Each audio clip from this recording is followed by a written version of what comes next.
ডাক্তারের গাফিলতির অভিযোগে আশঙ্কাজনক 2 মাসের শিশু চাঞ্চল্য কোচবিহারে। এই মুহূর্তে যে চাঞ্চল্যকর খবরের দিকে নজর রাখছি, 2 মাসের এক শিশুকে ঘিরে ব্যাপক চাঞ্চল্য সৃষ্টি হয়েছে। পরিবারের অভিযোগ, চিকিৎসকের গাফিলতির কারণে তাদের সন্তান আশঙ্কাজনক অবস্থায় পৌঁছেছে। যদিও সমস্ত অভিযোগ অস্বীকার করেছে সংশ্লিষ্ট বেসরকারি হাসপাতাল কর্তৃপক্ষ। পরিবার সূত্রে জানা গেছে, সুটকাবাড়ি এলাকার বাসিন্দা রফিকুল হকের 2 মাসের শিশুর শারীরিক সমস্যা দেখা দিলে তাকে বিভিন্ন পরীক্ষা নিরীক্ষা করানো হয়।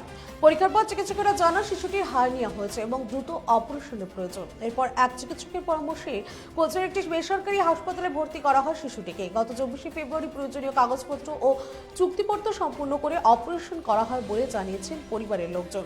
পরিবারের দাবি, অপারেশনের পর থেকে শিশুটির শারীরিক অবস্থার অবনতি হতে থাকে। তাদের অভিযোগ, ভুল চিকিৎসার ফলে শিশুটি বর্তমানে মৃত্যুর সঙ্গে পাঞ্জা লড়ছে। পরিবারের এক সদস্য বলেন, আমরা যেমন অবস্থায় বাচ্চাকে ভর্তি করেছিলাম তেমন অবস্থায় আমাদের সন্তানকে ফিরিয়ে দিন, আমরা আর কিছু চাই না। পরিবারের আরও অভিযোগ, ঘটনার সঠিক ব্যাখ্যা না দিয়ে বিষয়টি চাপা দেওয়ার চেষ্টা করা হচ্ছে। তারা পুরো ঘটনার নিরপেক্ষ তদন্তের দাবি তুলেছেন। অন্যদিকে অভিযোগ অস্বীকার করেছে। তাদের দাবি, অপারেশনের পর শিশুটির শারীরিক অবস্থার অবনতি হয়, ভেন্টিলেশনের প্রয়োজন হয়। কিন্তু হাসপাতালে ভেন্টিলেশনের সুবিধা না থাকায় দ্রুত শিশুটিকে অন্য একটি সুসজ্জিত হাসপাতালে স্থানান্তরিত করা হয়। বর্তমানে শিশুটি চিকিৎসাধীন এবং স্থিতিশীল রয়েছে বলে দাবি হাসপাতাল কর্তৃপক্ষের। পরিবারের অভিযোগকে সম্পূর্ণ ভিত্তিহীন বলেও জানানো হয়েছে। ঘটনাকে কেন্দ্র করে এলাকায় উত্তেজনা ছড়িয়ে পড়ে। পরিস্থিতি সামাল দিতে ঘটনাস্থলে পৌঁছায় কোতোয়ালি থানার পুলিশ। এখন প্রশাসনিক তদন্তের দাবি তুলেছেন পরিবারের সদস্যরা। তদন্তে ঠিক কি উঠে আসে সেদিকেই নজর গোটা এলাকার।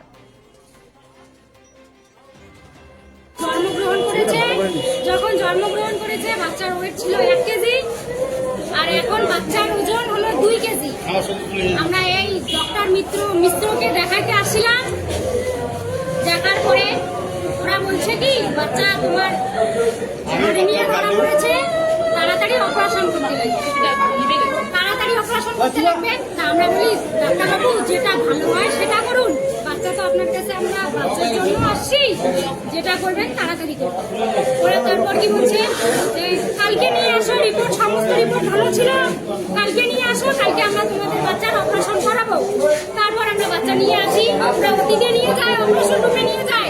যতক্ষণ আমরা ওদের কাছে টাকা দিইনি ততক্ষণ বাচ্চা বার করেনি এবং বাচ্চার ব্রেন ড্যামেজ করে ফেলেছেন। বাচ্চার খিচুড়ি, বাচ্চার যে একটা ঝিকুনি, ওই ঝিকুনিটা আসে। আর বর্তমান কালকে আমরা বাচ্চার মাথার সিটি স্ক্যান করেছি, বুকের ছবি করেছি, বাচ্চা এখন হ্যান্ডেরির মধ্যে আছে, বাচ্চা ভালো নেই, বাচ্চার ইনফেকশন হয়ে গেছে। এখন বাচ্চা কেমন আছে? বাচ্চা হ্যান্ডেরির মধ্যে আছে। বাচ্চার 3 ধরনের রিপোর্ট খারাপ, ব্রেন ড্যামেজ হয়ে গেছে বাচ্চার, হাত নষ্ট হয়ে গেছে বাচ্চার, এবং যে জায়গায় কাটছে সেই জায়গায় ইনফেকশন হয়ে গেছে। কি অভিযোগ উঠেছে? ভর্তি যে বৃহস্পতিবারে হয়েছে, ভর্তি 3 তারিখে ভর্তি হয়েছেন, 25 তারিখে ভর্তি হয়েছে, 25, 27 তারিখ, 26 তারিখ, 26 তারিখ, 3-4 দিন থেকে বাচ্চা এইখানে যেদিন কি নিয়ে ভর্তি করেছিলেন? অ্যাপেন্ডিক্স, এখানে অ্যাপেন্ডিক্স হয়েছিল। আমরা সব জায়গায় দেখাচ্ছি, কোনো ডাক্তার সাহস পায় নাই। তা মনে করেন যখন রোগ হয় মানুষের, সেখন ডাক্তারগুলো যাবারও লাগে, আমিও যাব, তুমিও যাবে না। তা তুমি যখন না পান, আমাকে কয়া দাও তোমার বাচ্চা আমরা নিয়ে পাবো না, তুমি শিলিগুড়ি নিয়ে যাও, তুমি কলকাতায় নিয়ে যাও। বাচ্চা কেমন আছে আপনাদের কি জানেন? ওইখানে দেখিনি গেলে এখনো, আমি 3 দিন থেকে বেড়ে যাচ্ছি, আমার বাচ্চা ভালো আছে। ওই ডাক্তারের পাঠাইছি। আপনারা জানতেন না বাচ্চাকে নিয়ে যাচ্ছে? কারণ মাসি সিস্টার ডাক্তার এগুলো গেছিল, আমরাও সাথে কিছু মিথ্যা কথা বলবো না। ওনারা দাবি করছে। ও দিদি, ঘটনা হচ্ছে আমি বলছি কি যে আমি বাচ্চার বাবা বলতেছি, ঠিক আছে? তো ঘটনা হচ্ছে আমি বাচ্চার বাবা, ঠিক আছে? তো ইনি আমার শ্বশুর হয়, ইনি আমার মা হয়, ঠিক আছে? তো ঘটনা হচ্ছে রমজান মাস, তো ঘটনা হচ্ছে আমরা রোজা আছি, ঠিক আছে? তো ঘটনা হচ্ছে আমরা বলি এখন প্রথম খুব কমছে, আমার রোজা আগে কথা বলছিলাম, ঠিক আছে? তো আমরা কোনো কথা বলবো না, ঠিক আছে? তো ঘটনা হচ্ছে এখন আমার মাথা খারাপ আছে, ঠিক আছে? আমার রোজা আছে সবাই, ঠিক আছে? রমজান মাস।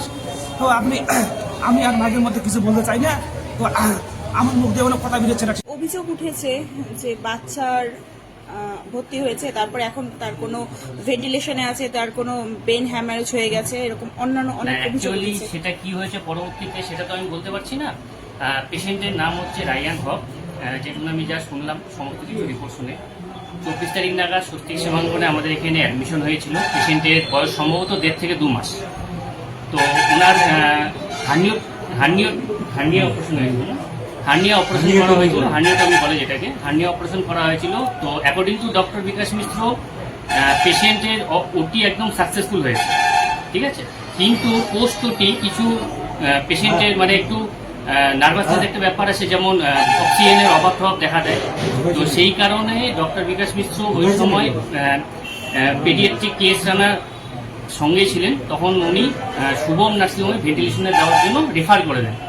তো পেশেন্টকে 24 তারিখে শুভমে আবার রেফার করে দেওয়া হয়। তারপর আমাদের ডাক্তারবাবু কনস্ট্যান্ট সেখানকার ডাক্তারের সাথে মনিটরিং করেছে। সেখানকার ডাক্তাররাও বলেছেন যে হ্যাঁ পেশেন্ট আপাতত ঠিকই আছে, কিন্তু পেশেন্ট পার্টি কোনো কিছুই বুঝতে পারছে না। আমি যখন পেশেন্ট পার্টির সাথে কথা বলতে চাই যে আপনাদের বেবি এখন কেমন আছে বলে, আমরা কিছুই জানি না। ওনাদের বক্তব্য একটাই, মানে ল্যাক অফ অ্যাওয়ারনেসের জন্য যেটা হয়, ওনাদের বক্তব্য এটাই, এই ডক্টর গিয়ে ওখানে গিয়ে ট্রিটমেন্ট করবে। মানে স্বাভাবিক, অনেকে অনেক কিছু জানে না, বুঝতেও পারে না, কিন্তু এই জিনিসটা যে আমরা তাদেরকে বুঝাবো কোনো রকম ভাবে মানতে না। তারপরে আজকে এখন জানি না কি হয়েছে, আমি তো কিছুক্ষণ আগেও খবর পেলাম যে বেবি মোটামুটি ভাবে সুস্থ হয়ে আছে।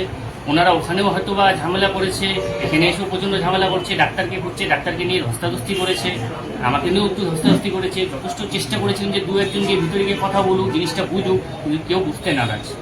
সবশেষে বাধ্য হয়ে আমি পুলিশকে ফোন করতে হবে। বেবি কি এখন ওনারা বলছেন যে মারা গেছে? আমার কাছে এখনো পর্যন্ত সেরকম কোনো খবর আসেনি। তারা আমি- জানে না, পেশেন্ট পার্টি জানে না যে এখান থেকে শুভম নার্সিংহোমে ট্রান্সফার করা অবশ্যই জানে, উইদাউট তাদের কনসার্ন কি করে আমরা ট্রান্সফার তারা দাবি করছেন, তারা অভিযোগ করছেন বাচ্চাকে দেখানো হচ্ছে। দেখানো হচ্ছে না। এটা ভিত্তিহীন। একটা পেশেন্টকে আমরা কোনো নার্সিংহোমে ট্রান্সফার করবো, গার্জিয়ানের শুভম থেকে ওনারাও ছাড়তে চেষ্টা করছে, ওখানে ওনারা ঝামেলা করছে। ওখানেও ওনারা শুভম থেকেও ওনারা চেষ্টা করছে যে তাড়াতাড়ি রিলিজ করে দেওয়ার জন্য, কিন্তু তারপরে তাহলে পেশেন্ট পার্টি যে অভিযোগগুলো করছে সেগুলো কি মিথ্যে? মনে হচ্ছে মিথ্যেই, মানে অ্যাকচুয়ালি মিথ্যে বলবো না, যার পেশেন্ট তাদেরই সেটা তারাই বোঝে। আমি তাদের দিক থেকেই হয়ে বলছি যে অভিযোগটা সম্পূর্ণ ভুল, কিন্তু তাদের একটু বোঝার দরকার, তারা কেউ বুঝতে চাইছে না। পেশেন্ট পার্টির পক্ষ থেকে বলা হচ্ছে ব্রেন হ্যামারেজ হয়ে গেছে, হার্ট একদম হ্যামারেজ হয়ে এবার গেছে। আপনাকে বলুন, পেশেন্ট পার্টি যদি বলে যে ব্রেন হ্যামারেজ হয়েছে, তাহলে তার মানে তারা জানে যে ডাক্তারের সাথে তাদের কথাবার্তা হয়েছে বা কিছু, সবই তারা জানে, কিন্তু তাহলে আমাদেরকে এসে কেন বলছে যে আমরা কিছুই জানি না কোথায় কি হচ্ছে না হচ্ছে। অপারেশনের তো কোনো ফল নেই। ওটি আমাদের এখানে যে ওটিটা হয়েছে, ওটি নিয়ে কোনো রকম সমস্যা নেই, ওটি একদম সাকসেসই আছে, এটা ডাক্তারের নিজস্ব। না, এমনও অভিযোগ করছে তারা যে তাদের বেবি তাদেরকে দেখানো হয়নি অপারেশন করার পরে, যে বেবিকে দেখানো হয়নি। ওনারাই তো বলে দেখুন, বলে দিয়ে গেলেন। অ্যাকচুয়ালি ব্যাপারটা এখন হচ্ছে কোথায় আছে? ওটির ভেতরে তো আমরা সবাইকে অ্যালাউ করতে পারি না। যখন রেফার হয়েছে ওনাদের মাধ্যমেই তো রেফারটা হয়েছে। আমাদের নার্সিংহোমের গাড়িতেই তো চলে গেল অ্যাম্বুলেন্সে, পার্টি সহ চলে গেল। আপনার নাম? আমার নাম বিশ্বদীপ দে, আমি স্বস্তি সঙ্গ নার্সিংহোমে ম্যানেজার। তাহলে এখন শিশুটি কি অবস্থা? এখন বাকিটা পুলিশ এসছে, পুলিশ এসে তাদের সাথে কথা বলছে, আমরাও তাদের সাথে কথা বলতে রাজি আছি, কিন্তু তারা যদি সুস্থভাবে কথা বলতে চায় আমরা অবশ্যই বলবো। শিশুটির কি অবস্থা আছে আমি এটা জানতে চাই। আমাদের নার্সিংহোমে নেই, উনি আছে এখন শুভম নার্সিংহোমে, তারা বেটার বলতে পারবে। আমি শোনা খবর বলছি, পেশেন্ট মোটামুটি স্টেবল আছে। হয়েছে আপনাদের? আবারও জানাবো, 2 মাসের এক শিশুকে ঘিরে ব্যাপক চাঞ্চল্যের সৃষ্টি হয়েছে। পরিবারে অভিযোগ চিকিৎসকের গাফিলতির কারণে তাদের সন্তান আশঙ্কাজনক অবস্থায় পৌঁছেছে, যদিও সমস্ত অভিযোগ অস্বীকার করেছে সংশ্লিষ্ট বেসরকারি হাসপাতাল কর্তৃপক্ষ। এখনকার মতো এই পর্যন্ত। ধন্যবাদ। সঠিক সময় সঠিক খবর।